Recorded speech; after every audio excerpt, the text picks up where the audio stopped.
Iran ने मिसाइलों, रॉकेटों और ड्रोन से पाकिस्तान पर हमला कर दिया है। इससे एक दिन पहले ईरान ने सीरिया और इजिप्ट पर भी अटैक किया था। आप देख रहे हैं मेरा प्रोग्राम ब्रेकिंग बैरियर्स। मैं हूं आपकी host Alia show official YouTube channel पर आप सबको वेलकम करती हूं। ये शॉकिंग और ब्रेकिंग न्यूज आज हमें मिली है, जो कि इस वक्त दुनिया भर के मीडिया आउटलेट्स इसको पब्लिश कर रहे हैं। CNN से लेकर द गार्डियन तक, रॉयटर्स ने सबसे पहले ये खबर दी, उससे पहले ईरान की ही एक एजेंसी ने ये खबर दी। अब ईरान की एजेंसी तस्नीम इसकी डिटेल्स भी फराहम कर रही है। तो ईरान ने रॉकेटों, मिसाइलों और ड्रोन्स के जरिए पाकिस्तान में वेस्ट बलूचिस्तान में एक मिलिटेंट ग्रुप जैशुल अदल पर हमला किया है।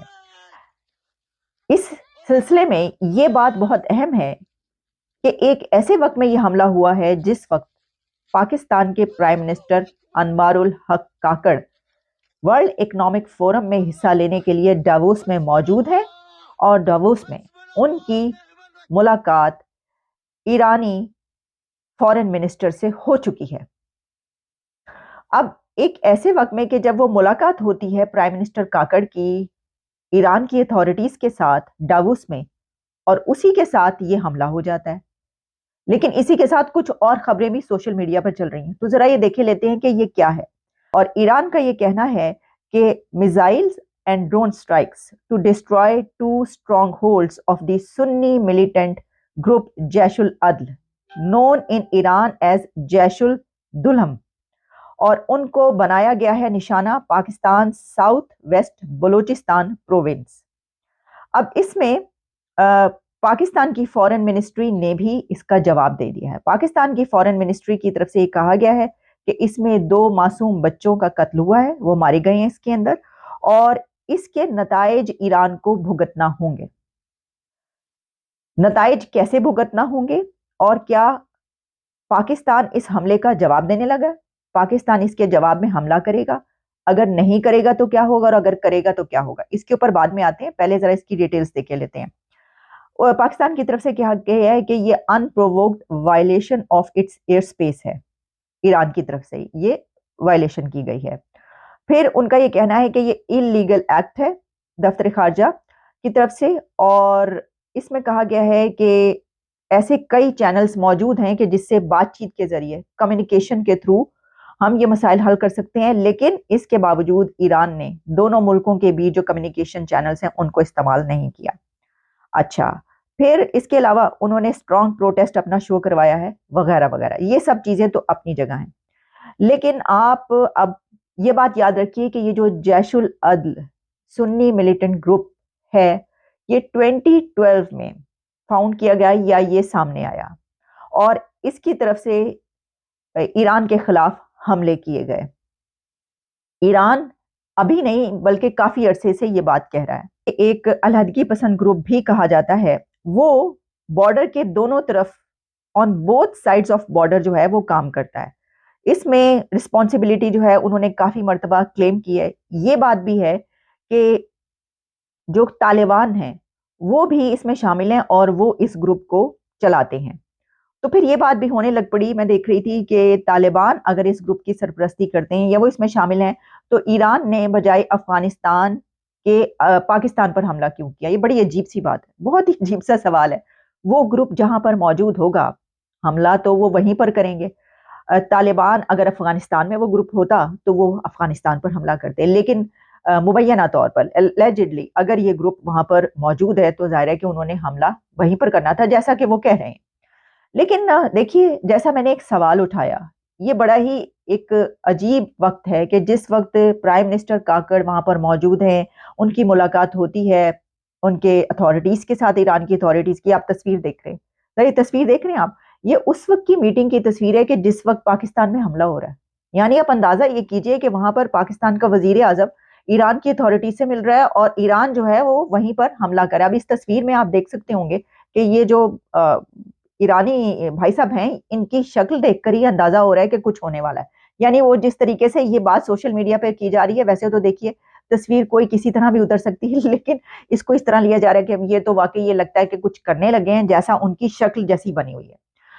लेकिन इसमें मैं देख रही थी कि जो वजाहत एस खान एक